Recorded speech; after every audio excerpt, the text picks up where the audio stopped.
Welcome to the Explainer. Today, we are diving straight into Chapter 5, Surviving by Force, which is honestly the ultimate military restructuring story.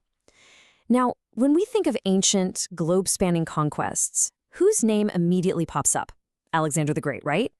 But what if the terrifying military machine that made his empire possible wasn't actually his own invention? We're going to uncover how a fragile, constantly threatened kingdom literally rewrote the rules of warfare just to survive. I want to start off with a shockingly low number, 4,000. That's it.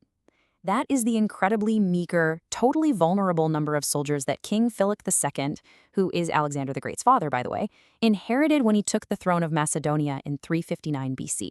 And to make matters worse, he inherited them right after a catastrophic defeat against the Illyrians that had just wiped out 4,000 of the previous king's men. Just imagine stepping into leadership when your nation's defenses are not just depleted, but fundamentally broken. And if we look at Macedonia's precarious geography, it perfectly illustrates why that weakness was so incredibly dangerous. Notice how completely boxed in they were by these fluid borders, rivers and mountain passes that practically invited invasion. You've got the Illyrians to the northwest, Thracians to the east, and the powerful Greek city-states to the south. For Macedonia, survival wasn't some guarantee. It was a daily existential threat. They were basically a target-rich environment surrounded by very well-armed neighbors. So what do? How do you survive when you're completely surrounded and hopelessly outnumbered? Well, you change the rules of the game. Before Philip came along, warfare in this region was basically a seasonal activity. Armies were mostly made up of farmers who fought during the summer and then went home to harvest their crops. Philip looked at that and introduced a radical structural solution.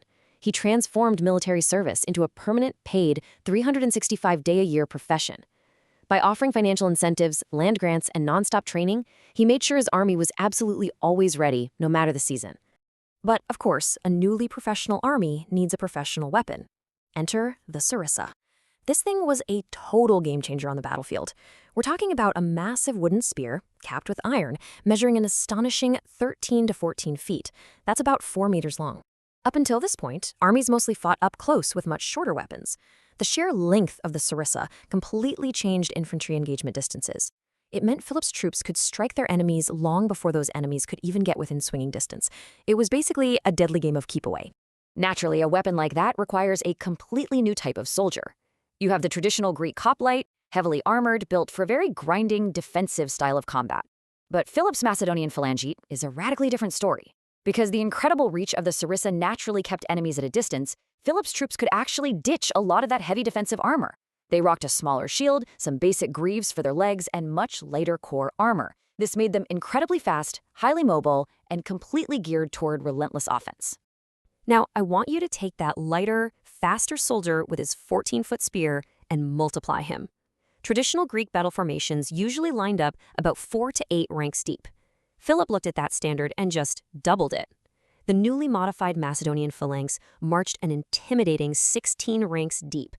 Think about that, 16 rows of men, all pushing forward, creating a literal forest of spear points projecting out from the front of the line. It was an absolute wall of wood and iron that physically overwhelmed pretty much anything standing in its way. But this brings up a really vital question for us to ponder.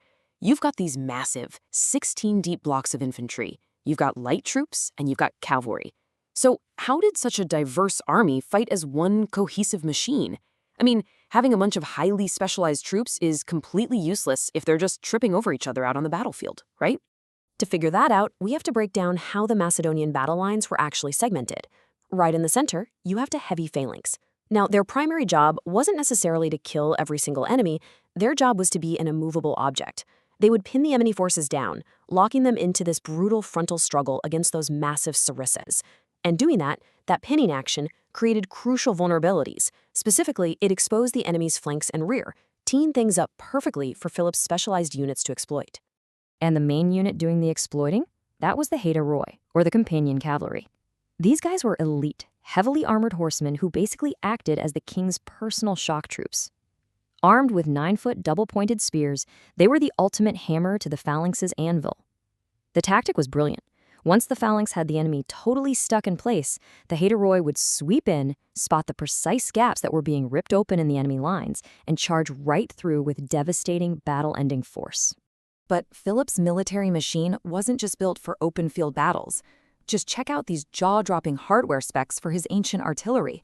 Philip realized pretty quickly that trying to take a city by starving it out just took way too long.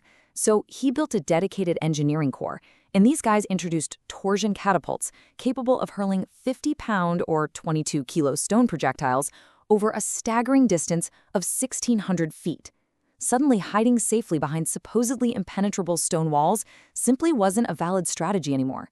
Add in these massive, mobile siege towers, and the defenses of neighboring cities literally became obsolete overnight. Now, what good is a powerful army if it takes them months to actually show up to the fight? Thanks to their intense, continuous training regimes, this professional army moved with terrifying speed.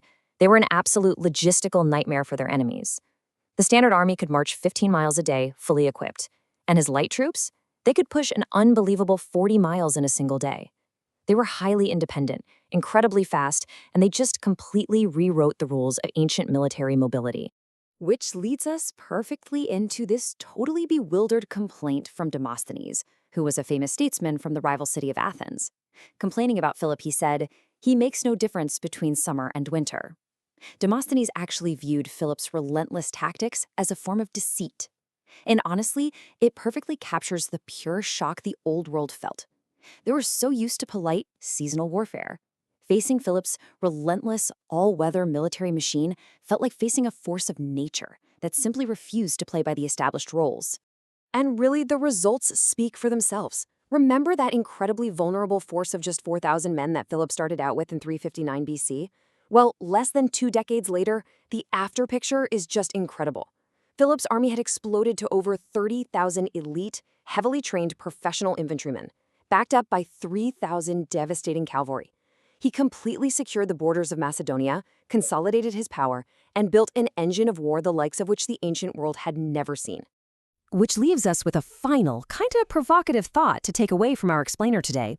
We all know the name Alexander the Great, but when you look at the sheer scale, the innovation, and the unstoppable nature of the military machine his father engineered, was Alexander's legendary empire truly his own making, or was his world-conquering success simply the inevitable result of the brilliant, incredibly lethal startup capital built by King Philip II? It definitely makes you rethink everything you thought you knew about ancient history. Thank you so much for learning with me today, and I'll see you next time.